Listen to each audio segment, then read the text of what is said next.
This is exercise 21.3, doing equations where you have to make your own equations. When 5 is added to a number and the result is divided by 4, the answer is 3. Find the number. Let's call the number x. 5 is added to x plus 5. The result is divided by 4. Divide whatever it is by 4. The answer is 3. Find that number. Cross multiply. X plus 5 equals 12. X equals 12 minus 5. X equals 7. Okay. Next one. One number is 3 greater than the other number.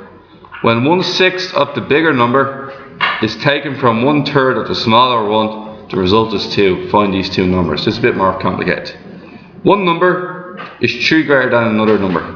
Okay, so let the smaller number be x. The smaller one is going to be x. The bigger number is 3 greater than it. Not 3 times greater than it, just 3 greater than it. So 3 times would be 3x, but 3 greater is plus 3. Okay, so that's the bigger one. Now, when 1/6 of the bigger number, x plus 3, and we need to get a sixth of that means divided by 6, is taken away. So we have to take this away. Okay, so we're going to move this over. We're taking it away from 1/3 of the smaller one. X over 1/3 of it, 3.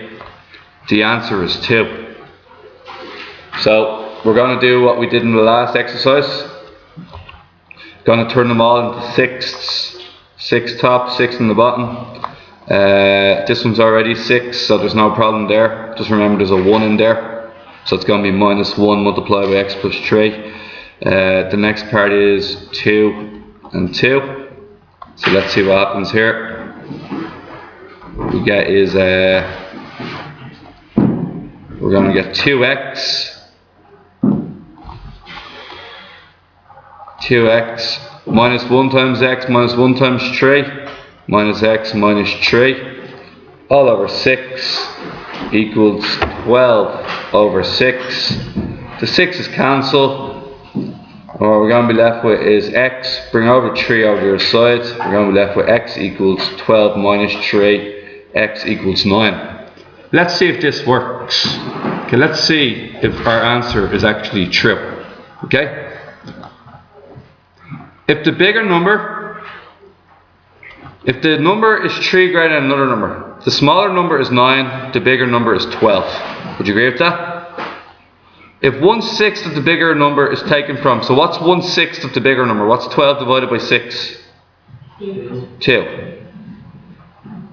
Okay, and what's 1/3 the smaller number? 3.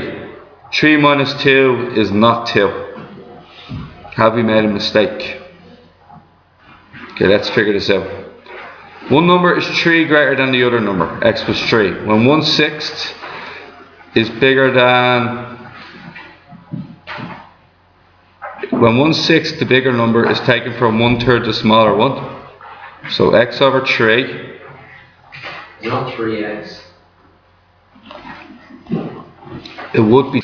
Okay guys, so what we forgot here was it's plus 3 on the bottom, which will turn it into 15.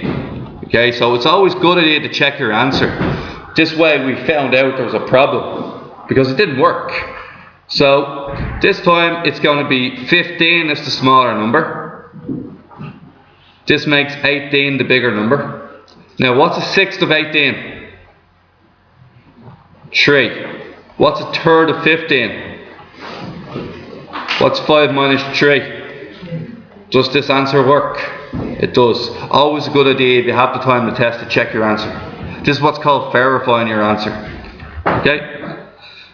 Now, a father is 30 years older than his son. Alright. A father is 30 years older than his son. 30 years older.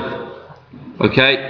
Let the son's age be X, and then what's the father's age? Anybody? X plus 30. When 1/5 of the father's age, 1/5 of the father's age, right, is added to 1/3 of the son's age, the result is 14. Find the son's age. Find the son's age means let the son's age be X. Okay? Now, I'm going to show you two ways of doing this question. I'm going to do the first way first, okay? So what's 5 multiplied? What's the lowest common denominator? 15. Multiply top and bottom by 5. Multiply top and bottom by 3. And multiply 14 by 15. Will somebody tell me what 14 times 15 is? 210. 210, that's grand, thank you, okay. So we're going to get is over 15. We're going to get 3x plus 90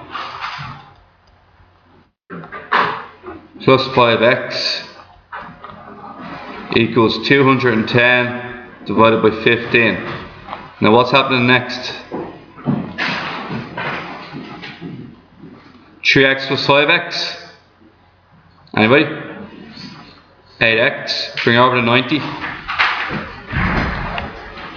Gives you 120. Therefore x equals 15. What's the dad's age then?